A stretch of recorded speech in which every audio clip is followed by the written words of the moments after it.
I'm Chancellor Ralph Ford, and you are listening to Barron Talks. Today I have a special guest, Mr. Tim Nicastro. Tim is the President and Chief Executive Officer of Erie Insurance. We're going to talk a lot about Erie Insurance. They need no introduction. They are a Fortune 500 company and one of the top insurance companies in the country. Welcome here, Tim. Hey, Ralph. It's good to be here today, even in this virtual way. Well, thanks for joining. You know, we haven't seen each other that much, but I've seen you on a few Zoom calls here and there. Likewise. I can't wait till we get back at it, Ralph. Me too. You know, I'm in my office here today, and I've been here a while. Things are going well on campus, but that's not what we're here to talk about.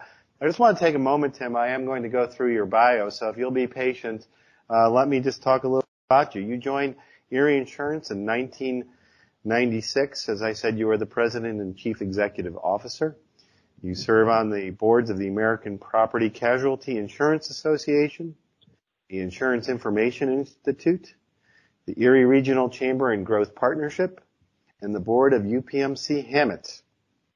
Very importantly, you are a founding board member and president of the Erie Downtown Development Corporation's Board of Directors. Erie Insurance is now the largest employer in Erie County with more than 3,000 employees right here in the home office.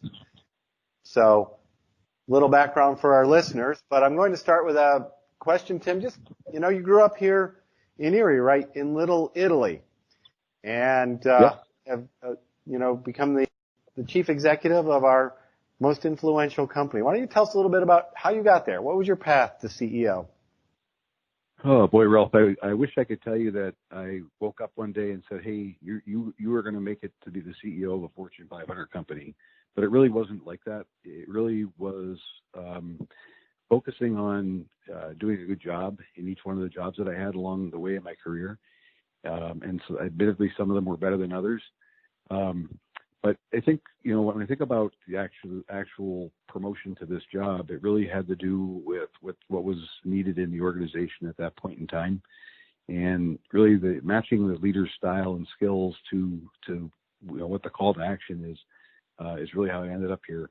I mean, I've worked hard. I've had a lot of diverse experience. I worked at a plastics company. I worked in public accounting. I've seen a lot of businesses over time. It's helped me understand our business. But also, for me, this was an important passion. The reason it became important to even consider trying to get the role really is because my value system is so consistent with the organization's value system. And so it is a great place to work. And as I said, I was as surprised as anybody. I had friends call me and they said, I can't believe you got this job. Like they knew me years ago. Like, hey, I've worked hard for it. So.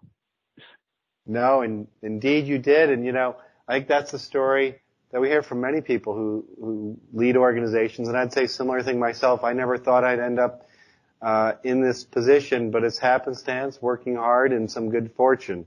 Now, a little bit of congratulations. As you know, we just had a large announcement between our two organizations. Yes. Yeah, so Penn State University and Penn State Barron have had a long and really valuable and close partnership with Erie Insurance. And you were just named, and we had the news release last week, Erie Insurance is the Penn State University-wide 2020 Corporate Partner of the Year. So I want to congratulate you and thank you for all that you do. Hey, Ralph, I would say we both should be included in that congratulations.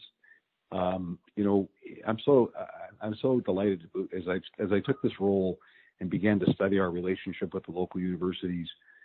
Clearly, what we do with Penn State Barron and what Penn State Barron, there's a collateral value that we gain from one another, and there's a lot of synergy between our organizations. This, to me, it's been years in the making that we are that corporate partner, but I couldn't be more excited about it. Well, you know, thank you. I mean, I think both of us have worked closely together, but truly it's our predecessors, it's all the people in our organizations who've worked so hard over many years to make this a reality. Those folks at Erie Insurance, the number in the hundreds, like over 300, I think, alumni of Penn State Barron. And as you know, we serve in various capacities with the university. It's great experience for our people And I think that they're genuinely, I think they're making a difference in helping Penn State also at the same time. So it is a win-win. They do, and Ann Scott, your director of community outreach, if I got the title right there, is the vice chair of our board of directors, and her input and advice to us is so valuable. And someday, my guess is she'll be the chairperson in the not too distant future. That wouldn't surprise me. Yeah.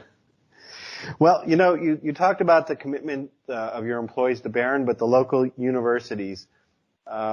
Seems obvious to us maybe, but I think it'd be good for people to hear your perspective. Why is that connection to the universities so important to what Erie Insurance is trying to achieve? Yeah, Ralph, I would say, from a community standpoint, I mean, obviously our number one job is to make sure our company is solid and strong, well capitalized. So we don't take that for granted, and if we stay focused on that. But to what end, I guess, is how we think about things. We are a good corporate citizen. We're a good company to deal with for our customers and our agents and our employees. But our communities are also important to us, and particularly the Erie community. The well-being of the community is essential to us.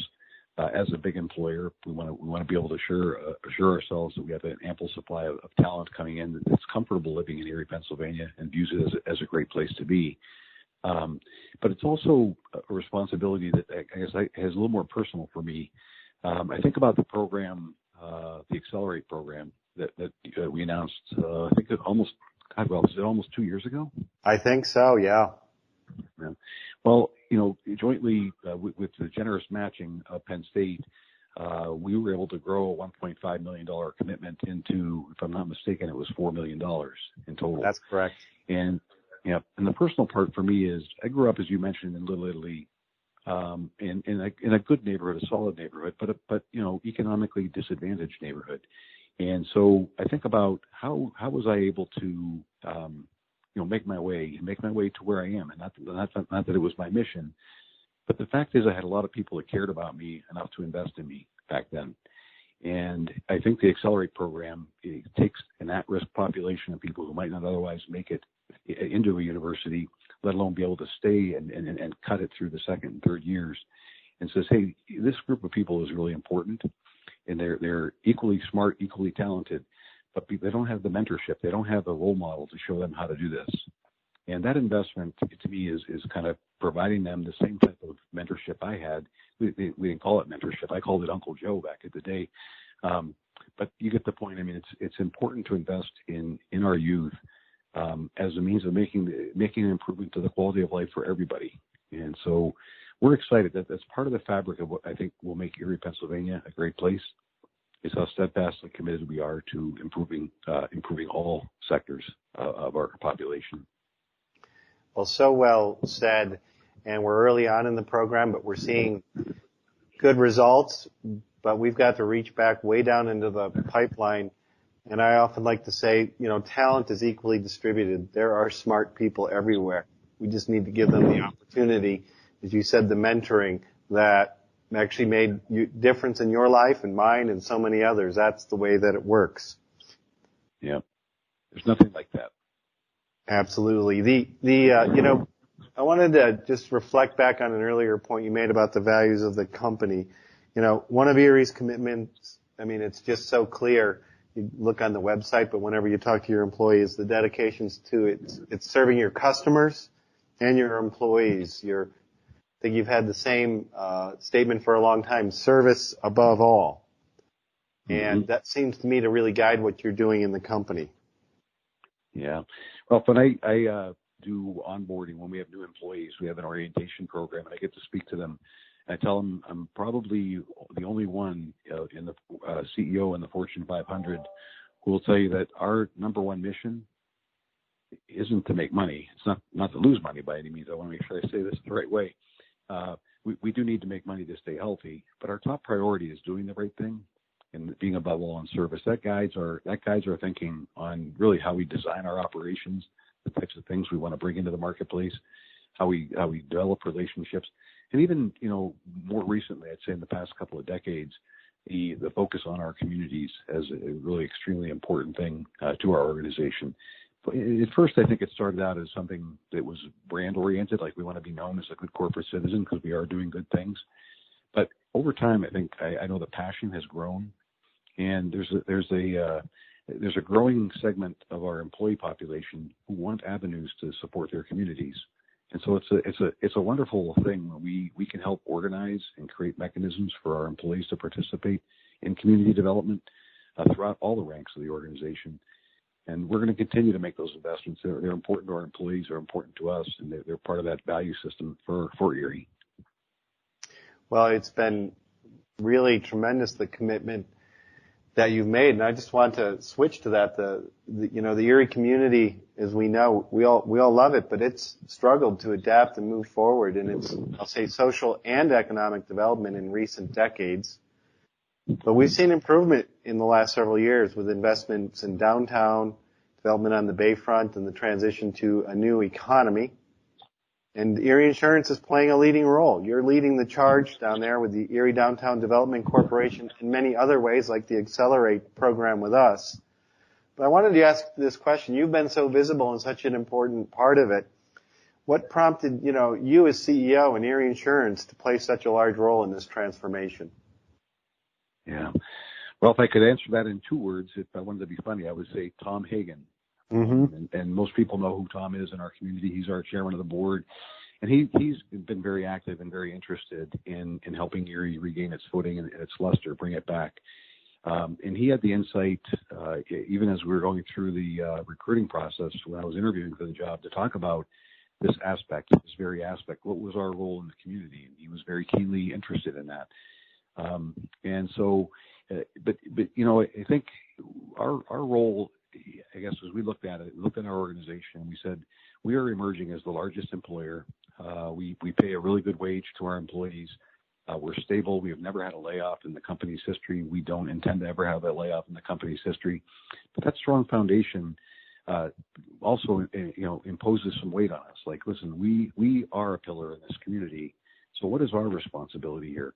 And one way we could have addressed our responsibility is to say we're just going to open the purse a little bit more. We have, we could put more capital into this community, and we have put a fair amount in. So I'm not balking at what we have done. We could have done more, and we still will be doing more. But what we tried to do more than anything else was be a convener, be an organization that invited others to participate, and others across different segments. Colleges and universities are a big part of this recovery. The philanthropic sector is, the nonprofit sector is, certainly businesses are, and government is. We were kind of uniquely positioned with relationships across all those fronts to bring people to the table and say, hey, look, this is important, and now's the time. That to me was more important than the capital part of it, although the capital was important as well. And as you know, we went through a process of raising funds in Erie Downtown Development Corp. to be able to lend money to the development organization, the development part of that organization, to acquire properties and restore them as part of the recovery plan. But I really felt, and Tom did too, we were galvanized in this point that we had a role to play and we needed to execute on it. We've been building out our capabilities in that regard over the past couple of years, and I'm really delighted. I know you have a relationship at the Chamber with Chris Marsh. Chris is the person who takes up that role in community and she's vice president of community and economic development for the organization, and does a splendid job. Yeah, I mean, so many. Chris is wonderful to work with. She's there all the time, patiently working with all these groups. But that was such a smart decision. You can bring money to the table, but I heard you say you needed other committed partners, and it's not about money, although you're asking others to do that, which makes sense. But once they do that, they invest their time and their people, so they have a real commitment to it. Us included here at Penn State, at Penn State Barron. Yep.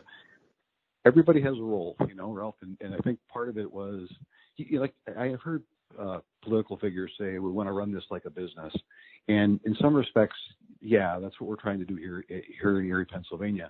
But it's not a business; it's a community, and so the decisions don't have to be motivated by finances or anything. It's got to be motivated by how do we raise the whole community up, and you can't get there without balancing the interests and bringing them to the table. And I think that's what's unique about Erie and how we're doing this.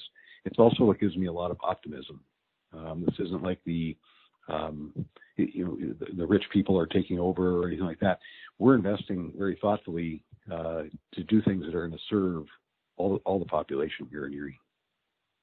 Yeah, absolutely. And that's what you see as larger groups. There's a broader coalition that just continues to get involved. Well, let me switch to the Opportunity Zone funding. Erie Insurance has created, I believe, a $50 million Opportunity Zone fund to invest not only in Erie and other communities. And, that investment is starting to pay off in Erie. Can you just tell people who may not know what are Opportunity Zones? What's this funding about? Yeah, so the federal, and I'm not going to go through the whole timeline, but just at a very high level, federal government created a program where in designated areas that met certain criteria, really income-based criteria, so the most impoverished territories would be opportunity zones, or the most blighted territories in cities would be opportunity zones. The opportunity zones are an investment vehicle where corporations and individuals can say, I'm going to invest in an opportunity zone, and as a consequence of doing so, I'm going to invest in it by using my capital gains money and defer the taxes on the capital gains. So essentially, it's a tax-advantaged investment. And the reason it's important to the recovery efforts is because investors who might not otherwise be able to get a return on an after-tax basis get a higher return on a before-tax basis, or when it's tax-free like this one is intended to be. So there are advantages to our organization, but clearly they're not the highest return investments, but they're consistent with our stance that we're taking to try and redevelop Erie. The reason we're extending it beyond Erie is to balance the portfolio of risk out. We have a lot of eggs in the downtown basket right now, and our investment committee thought it would be prudent to utilize some of the funds outside of the market. But it's interesting, the local investment that we're making has also spurred outside interest. And so recently we had an organization by the name of Arcturus, which is a community impact investor in Opportunity Zone funds, caught wind of what we were doing here in Erie. And honestly, the Erie, Pennsylvania marketplace, largely due to the efforts of some attorneys and the folks from EDDC, we are squarely on the map as a leader in Opportunity Zone fund utilization. We designed the funds. We talked to the folks from Washington, and we really got out in front of this thing because we realized it was a tremendous opportunity for us. And so we're excited about it. The Opportunity Zone fund that we have partnered with Arcturus, and we're going to provide a large portion of the funding for the redevelopment of the block on 5th, between State and Peach, and 5th and 4th, the former home of the McDonald's on 5th and State, that whole block. So we're excited about that. The EDDC thus far is situated where they've acquired virtually all the property that they need for the fund that they've raised, the first fund, and have enough capital to redevelop all the properties that they've acquired. So I'm very, very optimistic that, things are going to happen. This kind of defeatist attitude that many Erieites have, like, oh, that'll never work here, or that's not going to happen. I want to say to them, I'm convinced this is going to happen this time. And I'm really excited about it, energized by it. And a lot of people are. And coming back to our earlier discussion, you need people, you need heavy involvement from the community. And there are a lot of people that now understand what's going to happen and are very confident that it's going to take hold for us. It is happening. It's even continuing through the pandemic. I saw very recently that they announced that the food hall is moving forward, which is a key part of it, and vendors that are coming in, and there's much more to it than that. So when will people physically see something? Because that changes a lot of minds as well. When will they start to be able to go down there and see some of the changes themselves? Yeah, I mean, right now, if you drove around downtown, you would see physical changes occurring. A lot of work is going on buildings downtown. But to be able to actually park your car, or better yet, park your bicycle and go into something new, that will likely be between April and June of next year when that food hall, the flagship city food hall, opens. And then from there, we're going to see a cascading series of buildings being developed that kind of adjacent there, and we're going to essentially transform 4 blocks in downtown. Wow. It is, we've got, as the external consultant said, Charles Buki, we've got great bones in this town, and there are really a lot of good buildings that just need some help. And like you said, it's drawing outside investment. People from around the country are seeing this. It's not just PR; they're bringing their dollars here. Yep. One of the reasons Arcturus is a social impact investor. I just want to make that point once more. One of the things that, just a kind of a spoiler alert, I'm not going to let it out of the bag who it is, but we are very close to also having a grocery store, a full-scale grocery store, move into the EDDC properties downtown as well. So that should be coming online toward the end of next year, which is huge in terms of access to food in downtown. The area has been designated a food desert. It's largely because there is food there aren't very many options, and there are not very many healthy options. And so we're really trying to shore that up, kind of coming back, serving all in the community. Many impoverished people live in downtown. Well, that's a real wow. That's a big game changer. Well, I want to switch to another related announcement, which is a commitment to Erie by a company called International Recycling Group to create a $100 million plastics recycling plant here in Erie, the largest of its kind in the country. And Erie Insurance and you're another good partner of yours, Plastec, who you used to work for, have invested $9 million in that project. What motivated you? Ralph, for years, Erie has been out there trying to recruit new businesses, and we just have not been able to be that productive at it. It's not that no businesses have come here, but nothing of scale, really, that would replace the Hammer Mills or the Lord corporations, the businesses that have moved to other parts of the country. So we're trying to stimulate interest in the community, and so looking at opportunities. We set up an intake process for people that want to invest in Erie and may need some economic support or some capital to get that done. And it's part of our opportunity zone operation. And so we've been vetting a number of different opportunities. This one was interesting because it tied so closely to the concentration of plastics in the area. And some of the processes here will reclaim byproducts of plastics production. I'm not the most technical person in the plastics industry, but the due diligence we did said that this organization has potential to grow to a terrific scale, and we need to take more chances like that in a community like Erie, because tomorrow's future really depends on it. Yeah, and I've been really involved with them as well, and it's a really interesting technology that has promised to really minimize the amount of plastics we have in our environment, and that goes into the landfill. It's still stunning how much plastics goes into our landfill, and it's a material that is hard to replace. It has a lot of value. Erie Erie doesn't think of itself this way, but it really is a college town. And with the number of universities we have here, how important is that to what you're trying to do, but the revitalization efforts? Yeah, Ralph, I'd say this. When going back to Accelerate, it was a segment of the population, the age segment, that we needed to make sure is well educated.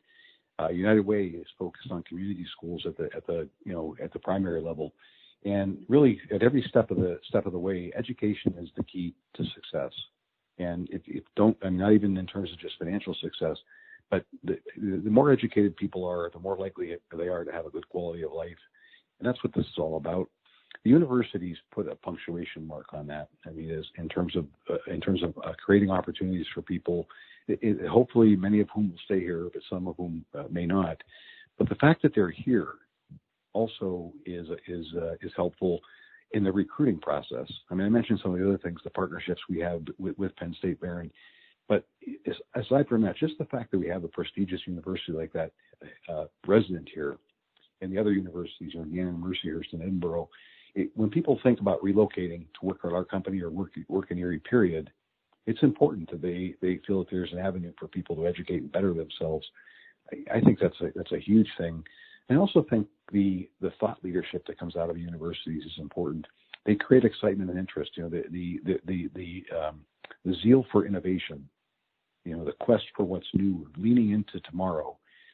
the youth at the universities are the ones that have that enthusiasm, and they help older codgers like me get excited about that stuff too. I learn a lot from the youth. So, I think that the universities are fundamental. They're foundational to this area, and we need to continue to invest in them and continue to make sure that they're healthy. I don't mind a little rivalry between them, but I like the fact that the universities also, I think, are working together at an all-time high as well. Yeah, we really are, and everyone knows what's at stake. And you made a really good point, though. I'll say about the students. What we really know now is that our students, who are largely, bachelor's and master's degree students at our universities here, they can make a real contribution to the companies that they work in.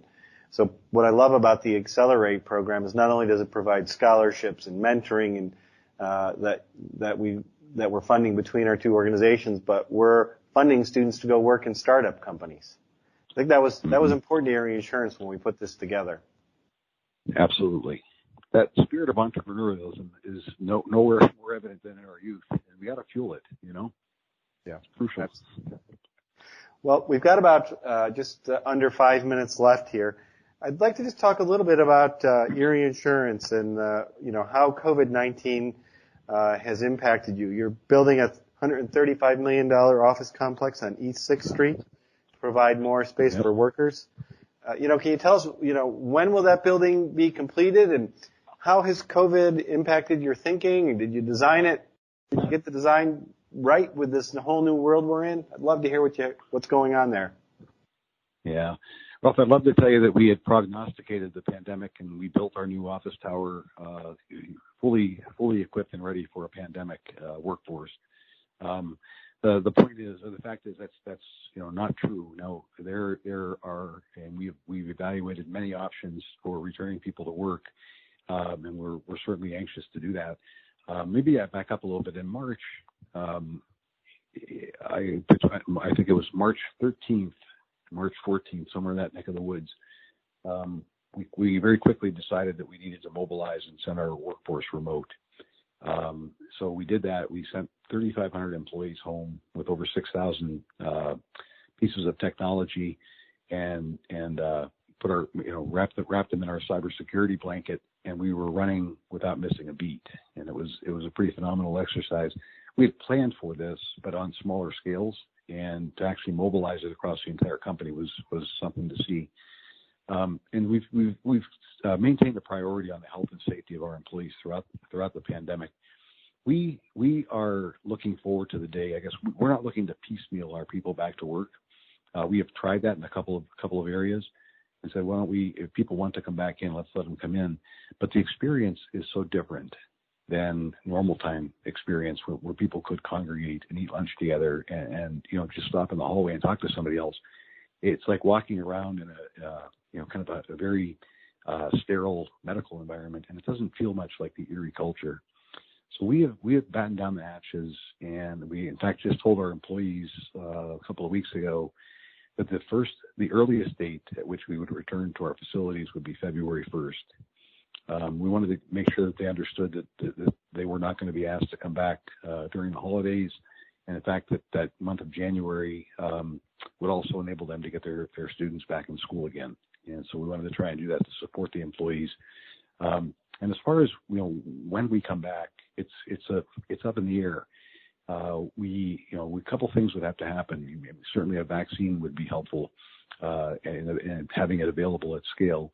But even before a vaccine, if there's a more effective way to detect and to treat COVID, and to make sure that we're doing an effective job of identifying who's really at risk, we would consider a return to our offices.